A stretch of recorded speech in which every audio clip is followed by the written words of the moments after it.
Eu fui lá na Portuguesa e também passei no prédio do Yahoo essa semana e 2 pedidos. Primeiro, na Portuguesa para eu pegar leve contigo, que tava ficando sem graça. E no Yahoo, viu? E no Yahoo para eu te elogiar um pouco mais, viu? Tá certo? Você tá seguindo a que o cartilha, podcast ficasse mais equilibrado. Então eu tô seguindo essas sugestões. Boa, cartilha, boa. Instruções nesse momento. E outra coisa, eu quero que o podcast um dia seja feito na Arena do Pretzel. Tem que ser feito na minha casa, porque é sempre feito na casa do adversário. Então é isso que eu quero. Podcast na Arena do Pretzel, é isso que eu quero.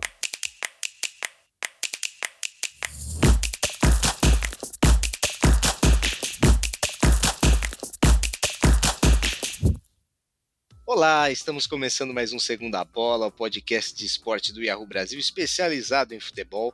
Eu sou André Carboni, editor do Yahoo Esportes, e estou aqui para mediar essa discussão sempre muito quente entre os nossos blogueiros Jorge Nicola e Alexandre Pretzel. Sempre no top da imprensa esportiva brasileira. E aí, Alexandre Pretzel, tudo bem? Tudo tranquilo, meu caro André, mas hoje eu quero dizer que esse podcast ele quebra barreiras e ele faz coisas inéditas, como, por exemplo, hoje quem atrasou foi o senhor, o âncora do programa. Né? Então, sempre há uma primeira vez, viu? Estamos juntos aqui, um grande abraço. Ixi, mandei o link na hora, né, Nicola? Mas fazer o quê? Ainda acho que eu atrasei. Vamos lá, vamos. Eu acho que quem nos assiste gosta de jornalismo verdade, né? O link foi enviado por André Carboni às 2h10, horário em que a gente tinha previsto a entrada. Eu entrei às 2h10, ele também já estava às 2h10. Quem entrou com 1 minuto de atraso às 2h11 foi um gaúcho que eu não vou citar o nome. Aquele mesmo que disse que o Internacional seria candidato ao rebaixamento. A curiosidade é que o Inter hoje é vice-líder do Campeonato Brasileiro. Eu acho que isso mereceria um podcast, mas existem arrumações internas que impedem que a gente faça um podcast para tratar sobre o assunto. Mas eu não estou surpreso desse teu primeiro destaque, Nicola, porque tem um puxa-saco, é apenas isso que eu posso dizer. O que eu vou fazer? Mas o senhor não se defendeu, né? O senhor falou que o Inter era candidatíssimo ao rebaixamento. Antes de começar o campeonato, antes de começar o campeonato com aquele treinador medíocre, né, que todo mundo viu. É só isso. Qual apenas isso. Medíocre? O Alexandre Medina. Vamos aos fatos. O que levou o time argentino do Vélez à semifinal da Libertadores. Não, foi ele que levou, assim. Foi ele. Mas peraí. Te informa, meu garoto. Meu garoto. O Carboni, o Vélez chegou à semifinal com qual técnico? Foi com o Pretzel ou foi... Tudo bem, foi com o Medina, mas era melhor não ter chegado, né? Tá aí, ó, mas semifinalista, pessoal. Ele é um resultadista. Ele acha que o Celso Rotti foi o campeão da América pelo Inter, que assumiu na semifinal. Ele acha isso. Assim, ele acha isso. O Pretzel, não, a gente tá dizendo do foco, mas essas pitadinhas são importantes. O Pretzel, no ano passado, ele fez uma série de previsões para o Campeonato Brasileiro num podcast de previsões. Depois estava se gabando do índice de acertos e tal. Agora, quando ele erra, mas não é que ele errou redondamente. Ele disse que um time era candidato ao rebaixamento e o Inter hoje é o principal perseguidor do Palmeiras. Pelo que eu sei, vamos conferir e de novo eu tô acertando a maioria. Aí Carboni ele fala que não, que o técnico... Quando a gente faz previsões, a gente precisa prever se o técnico que é ruim vai cair, não vai, se há possibilidade... Ou não, Carboni, eu tô errado. Não. Esse erro do Pretzel, apesar de ele foi o que mais acertou no ano passado, entre nós três aqui. Mas o Pretzel também fez um negócio meio feio, que previu o Grêmio como candidato ao título no ano passado. E rebaixado. Eu e o mundo, né? Eu e o mundo. Não. Então, peraí. Nós dois não. Imagina. Então, só para identificar. Então, só para ratificar e para deixar bem claro. No ano passado, a previsão era de que Grêmio na Libertadores e o Grêmio rebaixado. Nesse ano, a previsão do Inter brigando contra o rebaixamento e o time é vice-líder. Então, acho que é uma perseguição clara contra o time de vermelho. Não tem outra explicação. Eu fico comunicar. Feliz. Vou mandar pro Baldasso todas essas informações. A alegria do Nicola é quando não se confirma a minha tese, cara. Eu fico muito feliz com isso. Vou mandar pro Baldasso. Vamos ver o que o Baldasso vai dizer na próxima live. Eu tenho luz própria, só isso, viu? Só isso que eu quero dizer pra esse cidadão aí, viu? Só isso. Vamos falar. Vamos começar, vai. Já deixamos o cara nervoso, já conseguimos, Carboni. Bora lá, vai. Hoje vamos falar do tamanho dos estádios brasileiros e desse fenômeno da arenização. Vamos aqui no fim, a gente vai passar time por time. Mas antes eu queria falar de coisas mais gerais. Hoje, 9 times da Série A do Campeonato Brasileiro jogam em estádios que foram usados para a Copa do Mundo de 2014, ou seja, são estádios modernos, né? Além desses 9, 2 times jogam em estádios que foram construídos neste século, Palmeiras e Botafogo, né? O Allianz Parque e o Newton Santos. Os outros 9 times do Campeonato Brasileiro jogam em estádios antigos, mas que recebem reformas periódicas, né? Para iniciar a nossa discussão, 2 times paulistas, Corinthians e Palmeiras, eles são 2 exemplos de geração de receita com estádios novos, mas principalmente, para o que interessa para a gente aqui, aumento de público médio com esses novos estádios. A média que eles têm hoje, comparada com a do Pacaembu e do velho Palestra Itália, nas 2 décadas anteriores, é pífia, né? E aquele público lá de Pacaembu e de Palestra Itália deixava até a dúvida se valia a pena construir um estádio novo para esses 2 clubes. Eles aumentaram o preço do ingresso, aumentaram o conforto e a média de público aumentou também. Esse exemplo, Pretzel, ele serve para todos os times? Olha, eu acho que o fundamental primeiro é você ter, por exemplo, a tua casa, né? Eu tenho notado, assim, em cima disso que você está falando, de arenas e de aumento de público e de questão financeira também, mas eu tenho sido combatido, assim, principalmente pela torcida do Santos, por exemplo, né? Eu queria começar por aí, porque quando tu tem uma renda hoje, eu estou vendo as médias de rendas hoje do Corinthians, do Palmeiras e do São Paulo, pegando aqui a nossa região, o próprio São Paulo, que barateia ingresso de vez em quando, na Copa Sul-Americana e na Copa do Brasil, ele chegou a fazer 6 milhões e 200 contra o Flamengo e chegou a fazer 5 milhões e 800 contra o Atlético Goianiense. O Corinthians e o Palmeiras fazem uma média de 3 milhões de renda.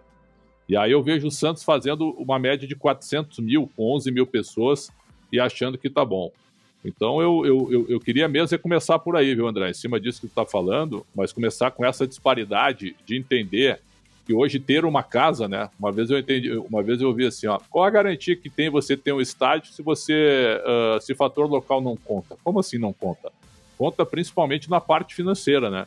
Então eu acho que os 3 grandes de São Paulo aqui estão dando um grande avanço em relação a isso, ainda que o Corinthians ainda tenha que pagar questões relativas ao financiamento do seu estádio, ao mesmo tempo que eu vejo o Santos dramaticamente correndo atrás e de uma maneira realmente até certo ponto fraca, né? Tá pensando em jogar no Canindé agora para melhorar. Eu vejo também o Grêmio com problemas seríssimos de arrecadação, porque tem de novo a parceria com, né, a arena do Grêmio, então o estádio não é do Grêmio. E vejo também, por exemplo, o Atlético Paranaense com a força do seu estádio, quando o presidente Mário Celso Petralha disse, né, eu até cobrei dele, e o estádio, tem muita gente dizendo que o senhor não pagou. Não, o estádio é a nossa grande fonte de renda, é o estádio mais barato do Brasil.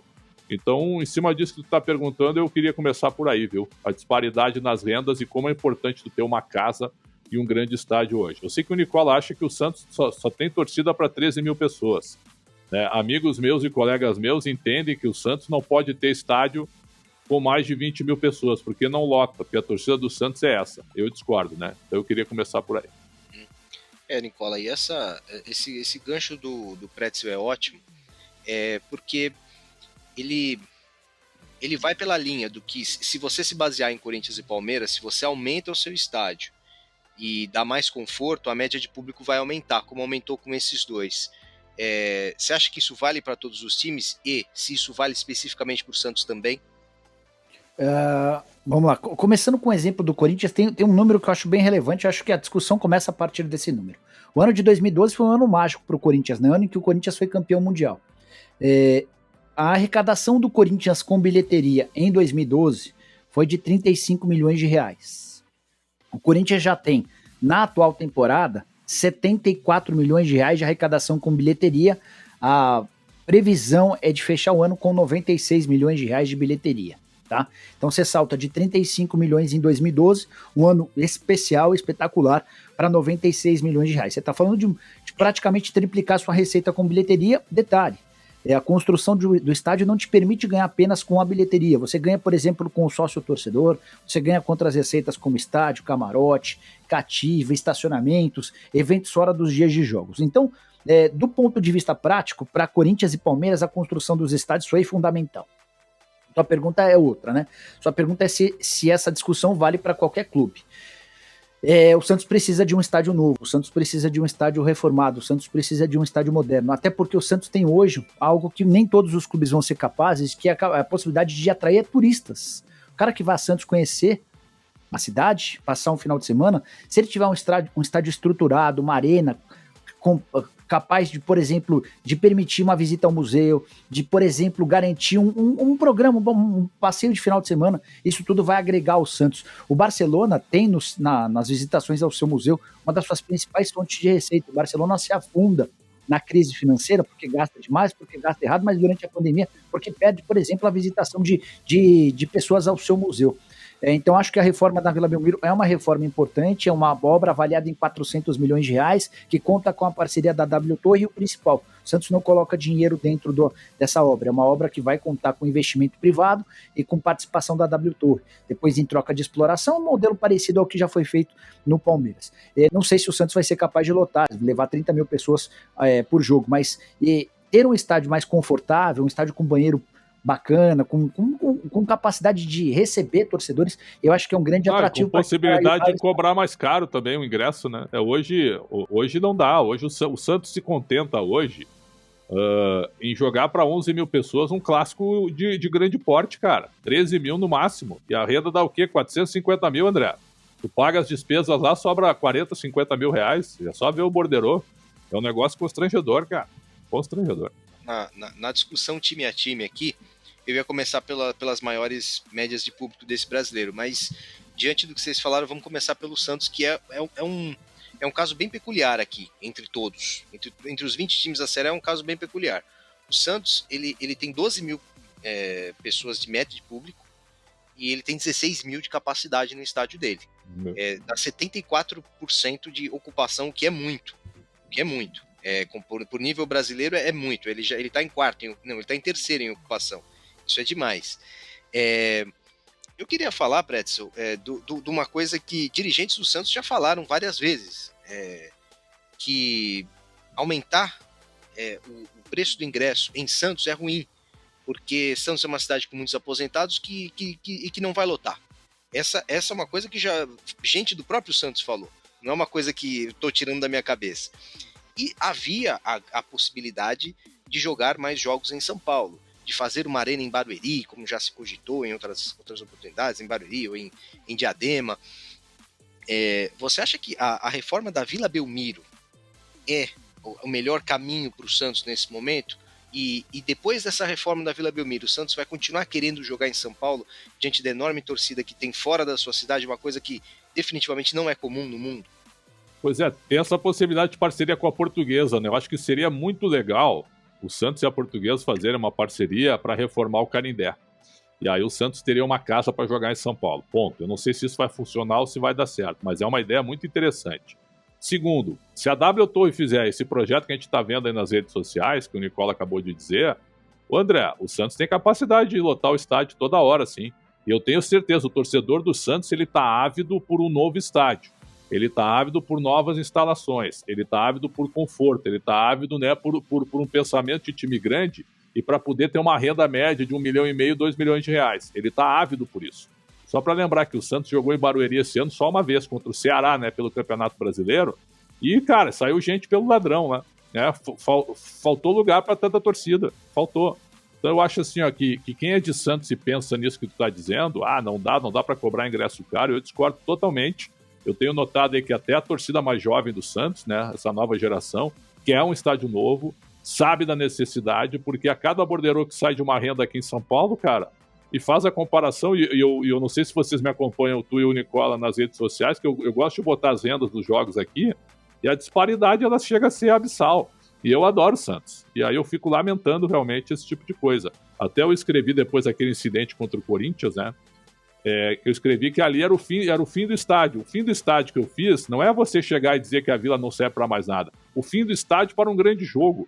O fim do estádio para arrecadar. O fim do estádio para te dar tranquilidade, entendeu? Para mim é isso. É isso que representa a Vila com toda a sua história, com toda a sua grandeza. Ponto. Mas o futebol mudou. Então, eu sei que tu é meio cético em relação ao Santos, André, mas eu acho que até uma parceria com a Portuguesa para reformar o Canindé seria muito legal, cara. Tu imagina o Santos jogando aqui em São Paulo toda hora no Canindé, no estádio bem localizado e reformado e com uma boa capacidade. Acho que seria um gol, seria um golaço. E com essa reforma do estádio do Santos já provável, Nicola, você vê a possibilidade do Santos, por essa peculiaridade de ter muito torcedor em São Paulo, continuar jogando em São Paulo? Ou isso seria um tiro no pé? Você reforma o seu estádio de forma maravilhosa para jogar lá e para dar grana para a W Torre também, e aí você vai jogar no Canindé? Seria um tiro no pé. O Canindé, o acordo com a Portuguesa, a ideia é que se utilize o estádio do Canindé enquanto a Vila Belmiro é reformada, né? Ótimo, mas a partir, ótimo. Eu acho ótimo para todos os lados. Mas a partir do momento em que a Vila estiver pronta, aí a Vila precisa ser seu estádio. Você só vai deixar de jogar na Vila Belmiro quando houver um show. E aí, por conta da agenda, aquelas coisas que acontecem já no Allianz Parque. Só tem um ponto importante para a gente colocar nessa discussão. Hoje o Santos vive um momento diferente de Palmeiras e Corinthians, né? Eu vejo o Santos guardadas as devidas proporções, mas num movimento parecido ao que fez o Eduardo Bandeira de Mello enquanto presidente do Flamengo. O presidente Andrés Rueda tem como grande missão equacionar, solucionar, dar viabilidade financeira ao Santos. E ele é muito contestado, é muito criticado por isso, porque as pessoas querem ver o Santos brigando por títulos e tal. E a realidade do Peixe nas últimas competições é sempre brigar contra o rebaixamento. Isso é reflexo do investimento pequeno no futebol, porque o Rueda quer colocar a casa em ordem. Até estava conversando com ele coisa de 3 dias atrás, e ele estava falando que a dívida atual do Santos hoje é de 421 milhões de reais, dívida que já beirou 700 milhões de reais. Então o Santos de fato tem conseguido equacionar suas contas. Só que diferente, por exemplo, do Flamengo, que tem 40 milhões de torcedores de enorme capacidade de geração de receita, o Santos tem uma das maiores torcidas do país, mas bem distante da do Flamengo. Então, a sua capacidade de engajar, de arrecadar é menor. O processo de recuperação é maior. O torcedor do Peixe vai precisar ter paciência e vai precisar embarcar nesse projeto de construção do estádio para que a nova arena tenha viabilidade em dias de jogos, para que o Santos consiga manter essa capacidade de ocupação perto de 75%. O segundo time que a gente vai falar aqui é o primeiro em média de público no Brasileirão, é o Flamengo. Esse vale a pena nos debruçarmos também sobre o Flamengo. O Flamengo tem uma média de público de 55 mil pessoas num campeonato brasileiro no qual esperava-se que ele fosse brigar pelo título, e ele está um pouco distante da liderança. Ele está a 8 pontos da liderança. Por que é importante esse detalhe? Porque um torcedor que está com a expectativa do título e está lá, começou 10, 15 pontos atrás do seu principal rival para esse título, a torcida não vai tanto no estádio. E só que mesmo assim o Flamengo tem 55 mil pessoas de média num estádio, que é o Maracanã, que cabe 78 mil, tem 70% de ocupação, que é uma coisa boa, mas o presidente Rodolfo Landim disse que o Flamengo quer construir seu estádio lá naquele terreno no centro do Rio, que pertence à Caixa Econômica, e que faria um estádio para 100 mil pessoas.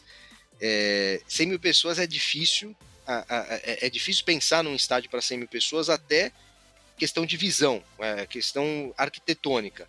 É muito complicado. O cara que está lá no topo, tipo, lá no topo do Camp Nou, não dá para ver legal o campo, não é muito bom. Pretz, o que você acha do estádio para 100 mil pessoas que o Landim quer?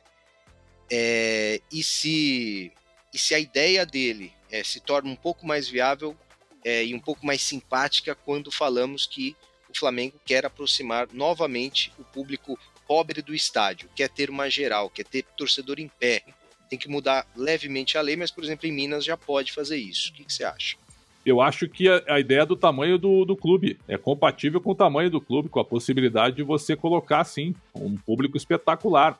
Porque o Maracanã está lotado, né? Mas ele virou um estádio elitista. Eu sou do tempo do Maracanã da geral, né? Que ali você via o povo realmente, a torcida lotando. Tinha até aquelas cadeiras azuis no segundo anel, não sei se vocês lembram. Ali se misturavam torcedores de vários times ali. Não tinha problema nenhum você assistir jogo, até era uma modalidade carioca, né?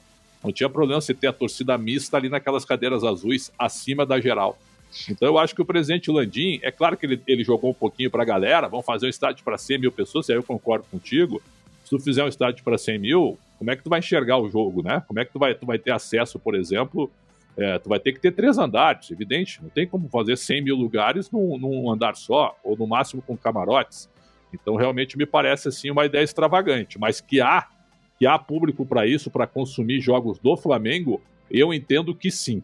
Se houver uma viabilidade de você transformar o teu local num local acessível para todas as esferas e com a possibilidade de você ver o jogo de uma maneira interessante, eu acho que não tem problema nenhum fazer. O Flamengo tem potencial de torcida e de consumo para isso aí. Os torcedores dos outros clubes me cobram, né? Alguns até reclamam, mas eu tenho a minha visão há um tempão já, né, cara? É que o Flamengo era para ser o Manchester United brasileiro. Era para mandar no futebol brasileiro. Por algumas questões que a gente já sabe de administrações péssimas, o Flamengo ficou um pouco para trás. E aí recuperou. Recuperou com o Eduardo Bandeira de Mello, que o Nicola fez essa citação. Mas o Flamengo, assim, em termos de consumo, de mídia, de potencial financeiro, de venda, eu acho que é o maior clube do Brasil. O que você acha desse estádio faraônico que o Flamengo quer, Nicola? Na teoria é bom, a essência é bacana, a ideia é espetacular, é permitir que o torcedor de menor capacidade financeira volte ao estádio. Na prática, não me parece muito real. A começar pelo custo. Por exemplo, as primeiras informações que foram vazadas pelo Flamengo imaginavam um custo para a compra do terreno de 400 milhões de reais e uma obra de 500 milhões de reais. É só citar ou pegar todos os últimos exemplos de estádio e você vai chegar à conclusão de que com 500 milhões de reais você não constrói nem metade do estádio que o Flamengo pretende. A obra do estádio do Atlético, um estádio para 46 mil pessoas, ela hoje está chegando em 926 milhões de reais. Nos últimos tempos houve um aumento no aço, no ferro, enfim, está tudo mais caro. Então é absolutamente impossível construir um estádio de 500, um estádio para 100 mil pessoas por 500 milhões de reais. É inviável. A gente tem, por exemplo, tem alguns dos estádios recém-construídos, a Fonte Nova chegou a ter um valor de assento de 56 mil reais. É algo fora da realidade. Mas, em média, o valor do assento médio é de 20, 22, 23 mil reais. Multiplica 100 mil lugares, que é o que eles querem, pelo número do assento, e você vai chegar a um valor estratosférico, que faz com que a conta dificilmente feche. O Flamengo tem demonstrado muita preocupação em gerar novas receitas para construir seu estádio, para não prejudicar o departamento de futebol. Eu acho a lógica absolutamente interessante. E aí tem até em cima desse projeto que me parece extremamente extravagante, o Landim chega a dizer que os jogos menores ele manda no Maracanã, com jogos normais e maiores no seu estádio. A ideia é linda, a ideia é bacana, você vai permitir. O Maracanã tem lotado com enorme frequência, né? Mas eu não sei até que ponto você ter um estádio para 100 mil pessoas se tornaria viável com o Campeonato Carioca, com competições menos importantes. Eu acho que um estádio para 70, 80 mil pessoas seria legal. E até queria acrescentar uma informação antes de devolver a bola para vocês. É importante contar que o Corinthians hoje discute se aumenta ou não o seu estádio. A capacidade do estádio do Corinthians está na casa dos 45 mil lugares, né? Discute se aumenta para 60 ou 65 mil. Eu ouvi de uma pessoa que até outro dia participava ativamente das grandes decisões do Corinthians, que a construção dessas arquibancadas para aumentar a capacidade faria com que o Corinthians aumentasse em mais 20 anos o pagamento do financiamento do estádio. Agora que, enfim, conseguiu-se uma logística... Pesado, hein? Engenharia financeira para viabilizar o estádio, você vai embutir tudo isso com custo de manutenção que fica mais alto, sem a garantia de que você vai ter o estádio lotado sempre, enfim. O Corinthians, por mais que o Corinthians diga que estuda, a percepção que eu tenho é de que o Corinthians está desistindo do projeto. E aí o Flamengo vai fazer um estádio para 100 mil pessoas, enfim. Pretzel, o Corinthians é o segundo colocado aqui em média de público, 39 mil pessoas, num estádio que cabe 49. Cabe 49 bem, entre aspas, né? Assim como o estádio do Palmeiras, não é possível chegar ao 49 mil, por questões de segurança da torcida visitante, por causa dos camarotes que nunca se lotam, afinal são por convites. O Corinthians tem aí 78% de ocupação. Corinthians, para você, Pretzel, não tá ok, o estádio não precisa fazer nada ali, né?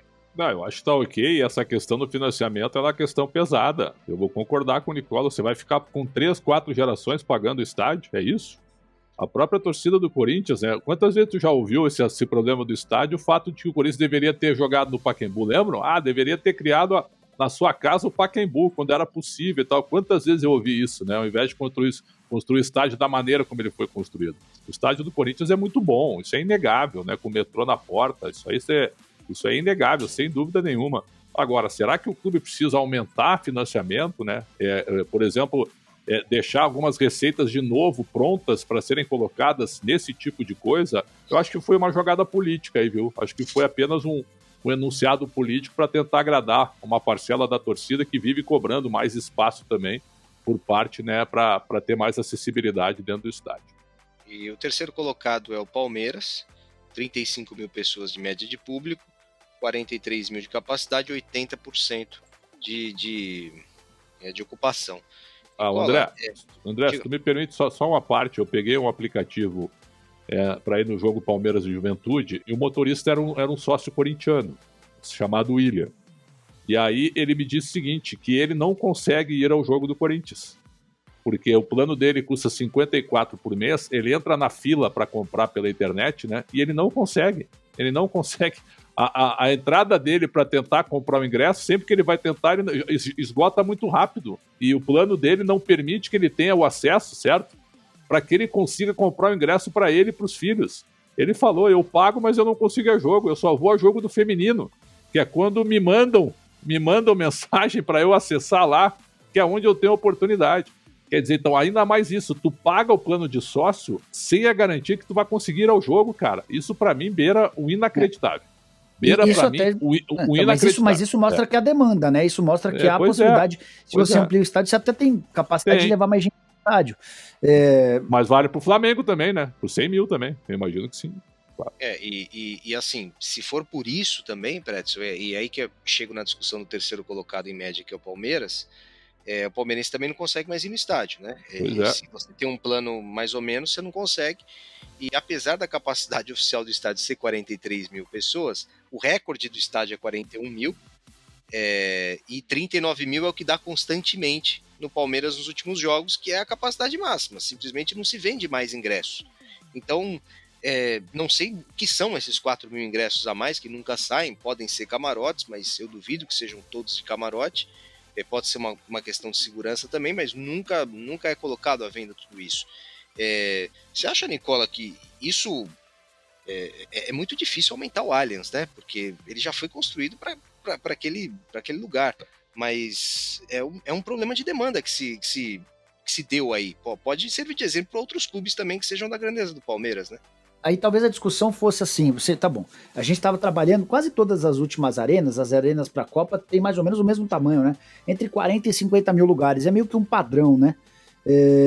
O estádio do Flamengo, para o Flamengo, certamente não poderia ter esse tamanho, até porque você partiria de um Maracanã para 60 mil pessoas, para 65 mil, você vai diminuir essa capacidade, então eu acho que fica inviável. 65 mil do Maracanã já tem se mostrado muitas vezes pouco, né? Acho que era encontrar um meio termo. As grandes arenas já recém-construídas, poucas dessas novas arenas permitem uma ampliação com a do Corinthians. A do Palmeiras eu não vejo a menor possibilidade. E aí a curiosidade é que o Palmeiras consegue levar mais gente a seu estádio quando enfrenta os grandes de São Paulo, por conta da proibição da presença de torcedores visitantes, né? E aí você não perde espaço com torcidas visitantes. Tem algumas das principais, dos maiores públicos tem os adversários como São Paulo, como o Corinthians, exatamente por conta dessa restrição. Toda vez que você precisa receber visitantes, você precisa deixar espaços em branco para não ter briga de torcidas, enfim. Mas, cara, eu não sei como construir um modelo dentro do atual em que o torcedor de menor acesso financeiro possa participar. Esse, para mim, é o X da questão. Não sei se criando um setor popular, em que se comprovadamente você precisa mostrar que você não tem capacidade para fazer um investimento um pouco mais alto, mas eu acho que essa grande discussão, que as arenas eram necessárias, que elas fazem parte de um centro de custos extremamente importante, que elas garantem receita, que elas garantem competitividade. Esportivamente, o Corinthians e o Palmeiras vão muito bem em seus estádios, né? Eu acho que agora é só tentar encontrar uma fórmula para que o torcedor mais pobre, o torcedor com menos grana, possa também voltar ao estádio, ainda que de forma não muito frequente, mas que de vez em quando o cara possa ter acesso ao estádio. Não sei se a realização de um treino por mês aberto para a torcida, alguma coisa precisava ser feita. Uma aproximação, tu tem razão. É isso, Tu tem razão. Aliás, é o seguinte, ó, o Palmeiras dentro do Allianz Parque, né? Campeão da Copa do Brasil, 2 vezes campeão brasileiro, 2 vezes campeão paulista, é isso, né? 2 vezes campeão paulista, é isso? 2 vezes campeão da Libertadores, né? Porque jogou a Libertadores lá também, jogou as finais em outro lugar, mas jogou a Libertadores lá também, em suas fases decisivas. Quer dizer, São 7 títulos, e a Copa do Brasil, me esqueci, são 8 títulos. 2 Copas do Brasil. 8 títulos importantíssimos. A Arena foi inaugurada em 2014, cara. De 14 a 22 e ainda pode ganhar mais um brasileiro. Então tá indo pro 9º título importante. Ainda tem, me esqueci da Recopa.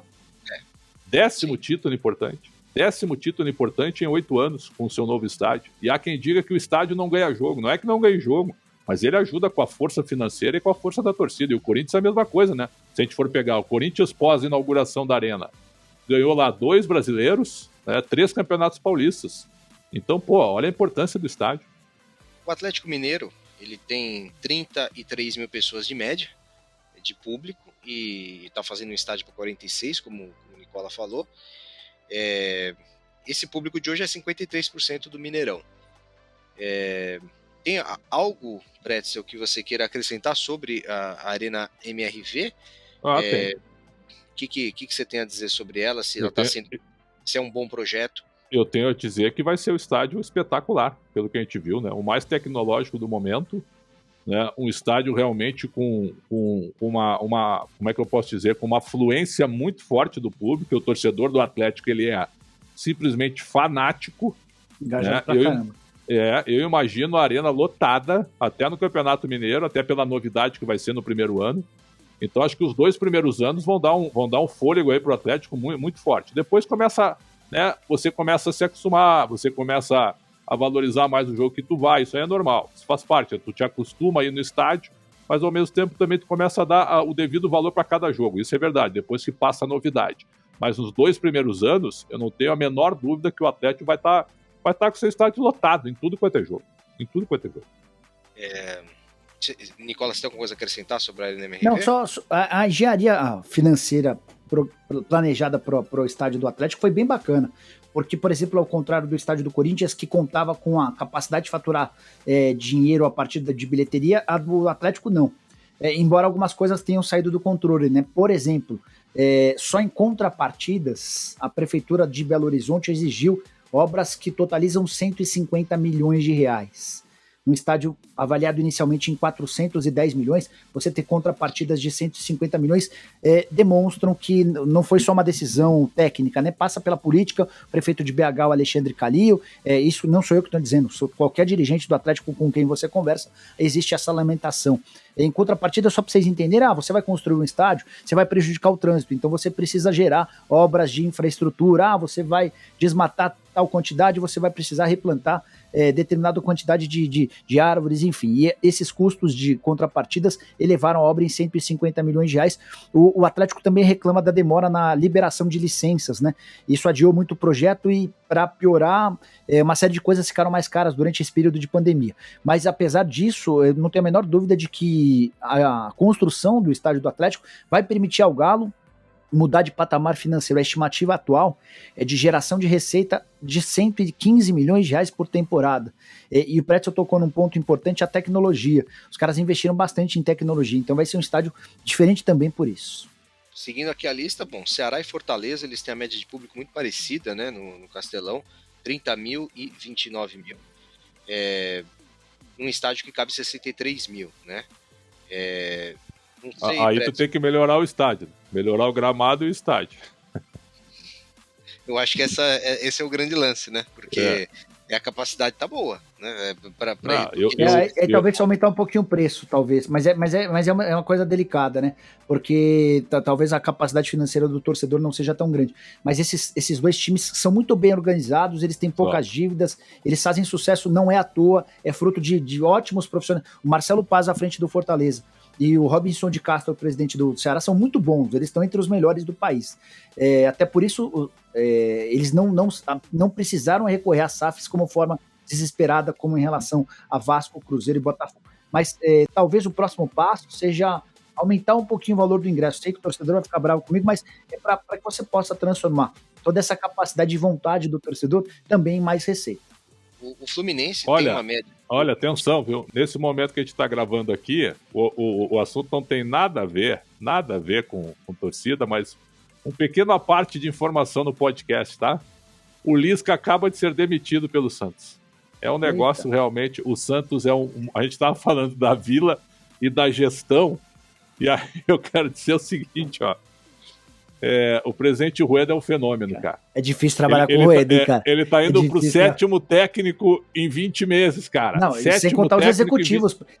Sem contar os executivos. 6 executivos e 7 técnicos. O Lisca, ele acabou de dizer semana passada que o Lisca ia estar com ele no ano que vem. Planejamento para 23, que o planejamento estava sendo tocado a 4 mãos. Gente do céu, cara. Me desculpa, mas, porra. Não tem estádio que dê jeito aí. Não tem. Bom contraponto. O Fluminense tem uma média de público de 30 mil pessoas por uma campanha boa que ele faz. No Maracanã, que cabe muito mais do que isso. É algum papo no Fluminense de construir um estádio próprio? Não. Hoje uma das discussões no Fluminense é se vale a pena ou não se transformar numa SAF. Ao contrário do Flamengo, que assim, hoje a gente tem 5 times radicalmente contrários à ideia da SAF. O Flamengo e os 4 de São Paulo, né? O São Paulo, o Corinthians, o Palmeiras e o Santos, né? Alguns já declararam de forma aberta, outros fazem de forma mais menos declarada, mas o Fluminense estuda, namora, cogita a possibilidade de, num futuro não muito distante, se transformar numa SAF. Sobre construção do estádio, não faz parte do projeto. O Flu e o Flamengo estão numa licitação que vai acontecer agora no mês de outubro em relação ao Maracanã, uma nova licitação que vai permitir a concessão do estádio pelos próximos anos. E o Flu está muito empenhado em continuar com o estádio do Maracanã. Não sei se vale a pena para o Fluminense se meter num projeto como esse, porque de fato a presença do torcedor é muito boa nessa temporada, mas para mim está muito associada ao momento do time, que joga bonito, além de ser competitivo, o Fluminense joga bonito. Então dá gosto de ver. E um pouco mais embaixo, aí já em outro patamar de público, né? A gente está falando de 29 mil do Fortaleza. Inter e Curitiba tem 21 mil de média de público, em estádios bem maiores que isso, né? O Beira-Rio tem capacidade para 50 mil pessoas e o Couto Pereira 40 mil pessoas. Esses dois também não vejo que devam fazer alguma construção de estádio no momento, né? O Inter muito menos, que é um estádio novo, né? Agora vamos para o Botafogo, que tem 21 mil pessoas de média de público, não dá nem 50% do que cabe no Newton Santos, mas o John Textor quer mais. Já houve mais ideias aí. Queria saber para vocês qual seria o melhor caminho para o Botafogo. Simplesmente continuar no Newton Santos como ele é hoje, fazer a reforma do Textor, que ele quer tirar a pista olímpica, fazer uma nova arquibancada ali, ou se não, construir um estádio em outro lugar. O que seria mais viável para o Botafogo? E se ele pode reformar desse jeito, né? Porque o estádio é de uma concessão. Primeiro eu tenho notado, assim, eu não sei se vocês concordam, uma certa arrogância do Luiz Castro e do próprio John Textor, né? Achando que com uma varinha mágica ia transformar o Botafogo. A situação do Botafogo ela é dura, não há estádio que sobreviva a mais um rebaixamento, né? Eu acho que o Botafogo não vai cair, mas o time tá esquisito, porque chegaram vários jogadores a cada mês, né? A gente falava aqui sobre isso, né? Cada semana, cada mês chegando 2, 3 jogadores, e o treinador não parece empolgado. O treinador acha que ele tá treinando lá o Girona, né? E que se ele terminar, e que se ele lutar para não cair, tá tudo bem, né? Só que aqui é diferente. O Botafogo é um grande clube, o Botafogo é gigantesco e pelo investimento não pode cair. Eu acho que o Engenhão, o Newton Santos, como querem dizer, né? O próprio Textor falou, estádio com pista atlética não se comporta mais. Então eu tô curioso, né? Para ver o que ele pretende fazer, porque é um estádio distante. É um estádio bom para nós trabalharmos, eu já fui lá várias vezes, né? Para a imprensa trabalhar é um bom estádio. Agora, para acesso do torcedor e para acomodação também, viu, André? Acho que precisaria mais uma vez de uma reforma. O que você acha, Nicola, do Newton Santos? Talvez falte um pouquinho de foco nesse sentido para o Textor, porque assim, os projetos, eu concordo com ele em relação à ideia da pista de atletismo, né? Ela torna a arena muito distante, o torcedor com menos participação. Eu acho que esse é um episódio importante. Só que tem uma série de causas e necessidades urgentes em relação ao estádio, né? Por exemplo, o Botafogo precisa de um centro de treinamento adequado. O próprio Textor chegou a dizer que o centro de treinamento das categorias de base do Crystal Palace é bem melhor do que o centro de treinamento profissional do Botafogo. E esse é algo que atinge o elenco de forma diária, né? Então, vamos trabalhar com prioridades. Quais são as prioridades? Centro de treinamento, vamos melhorar? categorias de base vão melhorar, no momento seguinte pensar em um estádio novo, construir um estádio novo. Eu também não sei se há necessidade de ter um estádio novo, né? Porque o torcedor do Botafogo não é um torcedor extremamente presente. Eu não sei se o Botafogo tiver... Ele tá indo. Eu acho que está sendo muito empurrado por todo o investimento que está sendo feito. Mas eu não sei se vale a pena construir um estádio novo, Précio. Abrir mão do Newton Santos e gastar R$1 bilhão para construir um estádio. Não, eu concordo contigo. Eu não sei se vale a pena. Aí talvez valha mais a pena pensar em diminuir, em acabar com a pista de atletismo, criar um anel inferior para aproximar a arquibancada do campo, só que aí talvez o estádio fique ainda maior, eu não sei. Eu acho que há causas mais urgentes para serem resolvidas no Botafogo. Não acho que vale a pena construir um estádio novo para o Botafogo. Sem contar que o Botafogo paga um troco de pinga ali pela concessão do Santos, mínimo, né? custo básico. Bom, 20 mil pessoas é o que leva o Atlético Paranaense também à sua arena, que cabe 42 mil, mas acho que aí não tem o que falar desse estádio, né? O estádio também reformado, novo, enfim. Um time que a gente até pode comentar a média de público, agora a gente já vai para times, exceto o Santos, times que tem muito menos torcida. O Cuiabá leva 12 mil pessoas na Arena Pantanal, que tem capacidade para 44 mil, 28%. É uma ocupação baixa, um estádio grande, mas aí entende-se a peculiaridade do time também, né? É uma coisa que, quem sabe, daqui 10, 20 anos a gente vai ver essa média aumentar. Vocês têm alguma outra visão sobre isso? Se não existisse o Cuiabá, não existiria capacidade para a Arena Pantanal. Quem é que levaria público à Arena Pantanal? Né? Que voltou a ser melhorada pelo poder público, né? Que é um bom estádio hoje, estádio de Copa. Então ainda bem que tem o Cuiabá, por incrível que pareça, né? Mesmo que a média seja pequena para a sua realidade. Cuiabá é uma novidade como time, não tem torcida, mas está se formando porque é o representante na Série A. Acho até que vai ser rebaixado, mas que bom que tem o Cuiabá para que tenha pelo menos uma capacidade de público, pelo menos isso. E os 12 mil de média que o Carbone citou, eles são inflados por jogos contra times mais populares. A presença do Flamengo, a presença do Corinthians, do São Paulo, faz com que o estádio tenha um público maior, cobrindo jogos em que ele joga para 3, 4, 5 mil pessoas. É um processo de construção aí, né?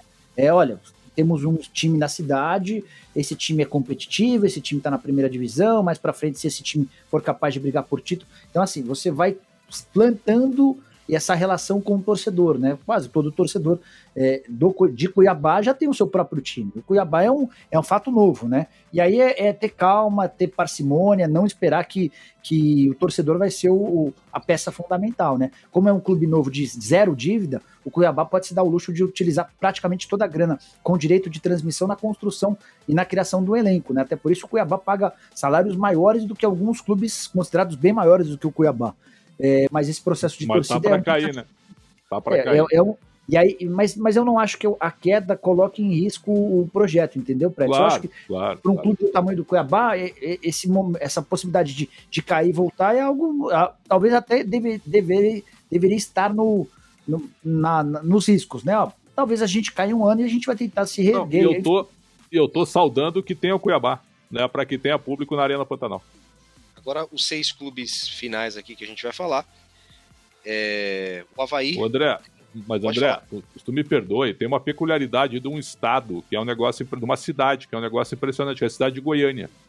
Goiânia tem o Serra Dourada, o Estádio Olímpico, aí tem o Oba, né, que é o Onésio Brasileiro Alvarenga, que é do Vila Nova, o Antônio Ascioli, que é do Atlético Goianiense, e tem a Serrinha, que virou um estádio, eu já fui lá, que é o estádio Railê Pinheiro hoje, por sinal ele faleceu essa semana, que Deus o tenha, o maior nome da história do Goiás. Então tu tem 5 estádios, André, numa capital, 5 estádios, cara, 5. Que você tem 3 times populares ali, e sendo que 2, né, Goiás e Atlético Goianiense, estão na Série A do Brasileiro.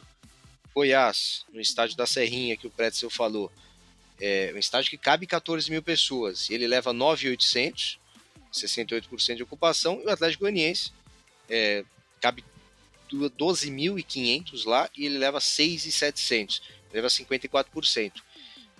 Para vocês, Goiás e Atlético Goianiense fazem bem em levar os jogos para um estádio menor?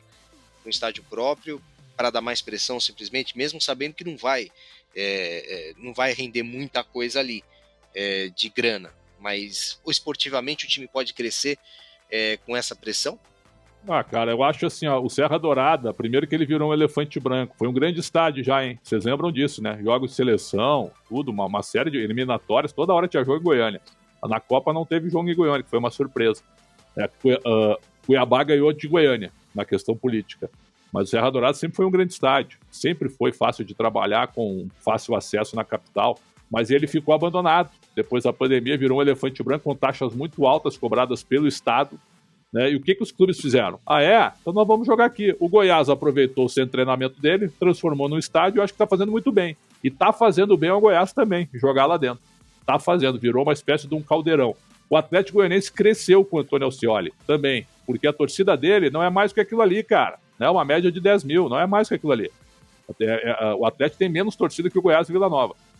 E o Vila Nova está tentando há um tempão voltar para a Série A, não consegue, mas ainda tem a sua torcida e resolveu reformar o seu pequeno estádio também para fazer o mesmo modelo do Goiás e do Atlético. Eu acho que os três estão corretos aí. Eles não têm potencial para lotar um Serra Dourada, a não ser que tu chegue numa semifinal de brasileiro, como o Goiás chegou em 96, aí sim, né, contra o Grêmio, mas isso aí é ocasional, né? A história deles não mostra isso. Então acho que eles estão certos, André, em cada um jogar dentro da sua casa.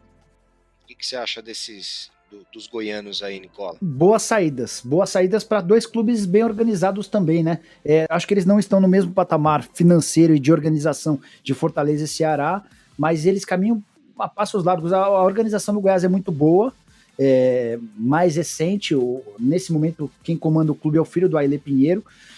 Já o Atlético Goianiense é comandado já há algum tempo pelo Adson Batista, acho até que o Atlético Goianiense cai esse ano, mas cai depois de vários bons anos, né, com trabalhos legais, com o time, o time esteve perto de uma final de Sul-Americana, não é pouca coisa não, também esteve perto de uma semifinal de Copa do Brasil, né, depois de vencer São Paulo e Corinthians em casa por 2 gols de diferença, acabou não conseguindo, talvez até pela falta de experiência do elenco, segurar essa vantagem nos jogos em São Paulo.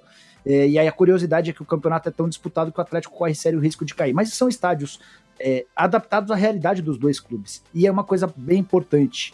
2 ótimos gramados, né? O do Goiás é espetacular. Isso é muito importante. A gente precisa da padronização.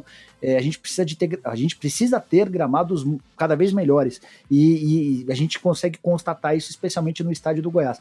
O Serra Dourada vai ficar refém ou restrito para jogos de maior apelo, de decisões estaduais, enfim, faz parte também, né? O Pacaembu, que foi uma das maiores arenas do futebol paulista, o Pacaembu está correndo sério risco de deixar de existir. Estádio adaptado à realidade também tem o Avaí, né? Na ressacada, tem capacidade de 17 mil pessoas, ele põe 10.800 lá, 61%, não tem muito o que fazer aí, acho adequado para a realidade, mas as últimas 3 médias de público, aí vocês vão falar se elas são decepcionantes ou não. O Bragantino, 4.900 pessoas, num estádio que cabe 15 mil, na Bia Bichedi. 4.900 pessoas para o Bragantino, numa Série A de Campeonato Brasileiro, vocês acham que o Bragantino tem que criar torcida com a Red Bull? Muito difícil. Muito ou isso difícil. Tá restrito, porque Bragança não é uma cidade pequena, né? Mas mesmo assim, o que você acha, Bretson? Muito difícil. Hoje, para mim, o Bragantino, entendo o que eu vou dizer, é um time pequeno. Segue sendo um time pequeno com uma gestão grande. Entendo o que eu estou dizendo. Ele tem dinheiro e estrutura por causa da Red Bull, mas ele é um time pequeno. E o potencial de torcida dele é esse aí. Acho muito difícil crescer a torcida. Mas muito difícil. O bom é para a cidade e para a região. Tem um clube forte ali em condições de realmente arrebentar. Inclusive, né, o novo centro de treinamento deles para a base é um negócio assim, de base profissional. É um negócio espantoso, né? Vem aí um arrasa quarteirão em relação à gestão e estrutura. O novo centro de treinamento é um negócio de bota primeiro mundo nisso. Tem muita gente assustada na base já, concorrentes, clubes grandes, com o que o Bragantino pode fazer com a Red Bull. Então é apenas isso. Mas torcida, não acredito, vai jogar para essa média, André. 5, 6 mil pessoas. E Nicola, você acha que essa média aumenta daqui uns 10, 15 anos, se o time for vencendo como ele quer? Não sei até que ponto a presença da marca Red Bull afasta o torcedor. É difícil, cara. Talvez os processos mais difíceis sejam de construção de torcida, né? O São Caetano viveu épocas áureas e nunca foi capaz de criar sua própria torcida. Assim, o Red Bull, ao contrário do São Caetano, o Bragantino, ao contrário do São Caetano, tem uma empresa gigante que é super bem estruturada e que fez dos seus times campeões na Alemanha e na Áustria, mais na Áustria do que na Alemanha, por conta da presença do Bayern de Munique, né? E eu até acho que o Bragantino vai se tornar um time para brigar por títulos num futuro não muito distante, coisa de 5, 10 anos. E nessas campanhas de briga por título vai ser capaz de levar bastante gente ao estádio. Mas eu não sei se numa cidade de Bragança, muito próxima de São Paulo, com os torcedores já absolutamente tendo escolhido o Corinthians, o Palmeiras, o São Paulo, o Santos, se vai ser possível criar uma torcida legítima, uma torcida prioritariamente de torcedores do Bragantino, mas quando o pessoal da Red Bull comprou o clube já sabia disso, né? E comprou pela possibilidade de estar em São Paulo, comprou pela dívida pequena do Bragantino e comprou para fazer desse clube um clube capaz de revelar jogadores e vendê-los. Ou se não revelar, mas contratar jogadores mais baratos e depois negociá-los. Alguns dos últimos exemplos comprovam que a tese tem dado certo. O Claudinho foi comprado por 2,5 milhões de reais e foi vendido por mais de 100. Há outros movimentos feitos recentemente também nessa linha. Por exemplo, o Red Bull Bragantino, no finalzinho da janela, ele vendeu o Pedrinho, que estava no América emprestado. Comprou o Pedrinho do Atlético Paranaense por 6 milhões de reais. Vendeu por quase 4 vezes mais. Enfim, são movimentos que vão sendo feitos. Não sei se os caras também estão muito preocupados com a criação de uma torcida enorme. Não sei se é um dos temas de debate nas reuniões do pessoal da Red Bull. A penúltima média, quero saber do Pretzel, né? O Juventude. O Juventude tem 4 mil de média de público. Tudo bem, uma campanha terrível, uma campanha que já está rebaixado, todo mundo sabe que vai ser rebaixado. É um estádio que tem capacidade para 20 mil pessoas, mas Caxias não é tão pequeno assim, né, Pretzel? Você acha que tem alguma coisa que o Juventude possa fazer para aumentar essa média, ou essa é a média histórica e sempre vai ser assim? Sabe o que o Juventude fez? O Juventude aproveitou a parceria com a Parmalat na década de 90. E ali ele estruturou o clube. Ele melhorou o seu estádio, melhorou o seu centro de treinamento, certo? Depois que a Parmalat saiu do Juventude, as coisas voltaram a ficar difíceis. Por quê? Porque não tem força. Não tem força. A torcida do Juventude é essa, cara. É uma média aí de 10, 15 mil pessoas na Série A do brasileiro, né? Quando o time tá bem. Ou essa média aí que o time tá lutando para não cair e virtualmente rebaixado. Caxias é a segunda maior cidade do Rio Grande do Sul. Tem 2 times com um bom potencial para a região ali, né? Mas um tá na 4ª divisão e o outro tá caindo para a 2ª. É difícil. O Rio Grande do Sul, infelizmente, é a dupla Grenal. Infelizmente, é a dupla Grenal que comanda. E, Nicola, falar sobre o último colocado, o América Mineiro, em média de público, 3 mil pessoas, não chega a ser surpreendente, porque a média do América nunca é muito alta. Que mesmo o estádio não sendo grande, sendo para 23 mil pessoas, 3 mil pessoas parecem perdidas ali no meio, né? São, assim, o que fazer para o América captar a torcida numa cidade que já tem 2 grandes, né? Outra missão das mais complexas, de muitos e muitos anos, de décadas, né? O América já foi um dos maiores do futebol mineiro, mas faz bastante tempo. E assim, esse pouco público relatado por você contrasta com uma temporada muito boa do América. Por mais que o América tenha terminado em 4º na Libertadores, o América caiu num grupo chatíssimo, num grupo extremamente complicado, e por vacilos até de um clube que não está habituado a disputar um torneio como a Libertadores, o América acabou eliminado. Mas, cara, dá uma olhada no que faz o América no Campeonato Brasileiro, é super difícil pegar o América, dos adversários mais chatos, com pouquíssimos recursos, investimento baixo, mas um time bem organizado, bem administrado. O Marco Salum, que é o cara que comanda o América, está entre os melhores do futebol brasileiro, um cara de muita vivência, de muita experiência, um cara que paga rigorosamente em dia. O América já namora a possibilidade da SAF há bastante tempo, ainda não aconteceu, porque a ideia do Coelho é ficar com um percentual maior, por exemplo, do que o dos rivais que já negociaram. Só que essa questão do torcedor é uma questão que me lembra muito da Portuguesa, cara, porque são clubes tradicionais, mas são clubes que estão em cidades cujos torcedores já escolheram os seus times. E isso não é revertido da noite para o dia. Não é uma ou duas boas campanhas que vai fazer com que o América se torne um clube popular. Haveria necessidade de anos e mais anos de conquistas, enfim. O América precisa saber disso e precisa lidar com a pouca presença de torcida e todas as consequências, como repercussão menor, como menos bilheteria, como menos sócios torcedores, e precisa levar essa história, precisa ignorar essa história e tentar focar em outras fontes boas, criação de categorias de base, o América revela bastante jogador, enfim. Mas apesar do pouco público, o América consegue ser extremamente competitivo. Bem legal o trabalho do América. Tenho gostado bastante. Bom, agora vamos para as considerações finais. Já falamos bastante aqui de cada time, né? E eu posso considerar aqui o Nicola como um arenista e o Pretzel como um estadista. Isso, boa. Que gosta de estádios. É mais tradicionalista. Considerações finais de Jorge e Nicola. Não, eu só vou aproveitar essa consideração. A gente falou bastante sobre 56 minutos sobre o tema, então eu vou aproveitar só para chamar a atenção de vocês que estão com a gente até agora, como o Alexandre Pretzel concordou comigo nesse programa.